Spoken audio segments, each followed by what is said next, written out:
So I'm looking at this RTX, but the real stock I want to keep an eye on is Tesla. Now Tesla, if you notice, it's been kind of like moving up pretty nicely over here. We're getting a resistance, breaking new highs, and what's making this is that there is a big resistance levels right around here, around the 330. But this is what I'm looking at right here.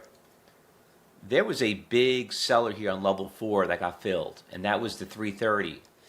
And now that we do something that's called a retrace, which is something like a slingshot, it goes up and backs off, big volume bar showed up. That is a very good sign for the stock to continue to go higher. So I'm probably going to look a little bit more higher. And as I'm going higher, I could see that there is some big sellers around here, 335, 340, but this is the big one right here, 350. There's a 250,000 share seller out there, and when I look at the long-term chart, and if I draw my trend lines,